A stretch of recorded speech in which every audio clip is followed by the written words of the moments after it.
नमस्कार. तुमचं एक मिनिट.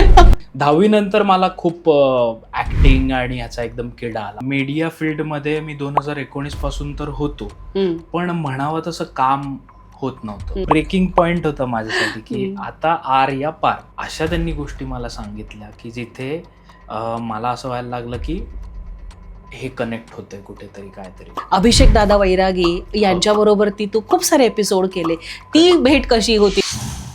तुमच्या काही काही गोष्टी दिसत आहेत. Oh is it? हा, की तुमच्या डोक्यावरती मला दिसतंय की तुम्हाला गणपतीबद्दल खूप श्रद्धा आहे. म्हटलं हो.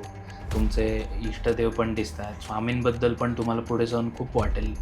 आत्ता जरी हे नसेल, काळभैरव पण दिसतोय, शंकराची सध्या काही उपासना करताय का? आणि त्यावेळी मी करत होतो. त्यांच्या हाताला पूर्ण चंदनाचा उफ, बाप रे, अमेझिंग. काटा आला एकदम.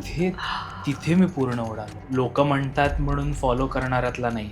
जोपर्यंत मला तसा एक्सपिरियन्स येत नाही, करेक्ट, तोपर्यंत मी त्याला हो म्हणत. माझा जो एक फेवरेट मठ आहे तो म्हणजे तिथे काकांचा मठ आहे. उद्यानप्रसाद मंगल कार्यालय जे आहे SP कॉलेजच्या इथे,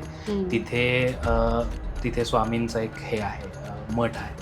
सो तिथे स्वामींची विष्णू रूपातली मूर्ती पोहोचलेली अशी. आणि तिथे बरेच लोक पुणेकर खूप जातात, तसं मीही जातो. 2 लाख सबस्क्रायबर्स आहेत, पण त्या 2 लाख मधला जो एक व्यक्ती आहे ना, तो ज्यावेळी आपला पॉडकास्ट बघतो त्यावेळी त्याला असं वाटलं पाहिजे की हा पॉडकास्ट फक्त त्याच्यासाठी म्हणून मी बनवलं. तुम्ही चॅनल रन करताय, पण ह्याचे काय म्हणतात ते, आपण कठपुतली म्हणतो ना, की आपण तिथे नाचतोय, पण ते जे दोऱ्या आहेत ना, त्या लोकांकडे आपण दिल्या पाहिजे.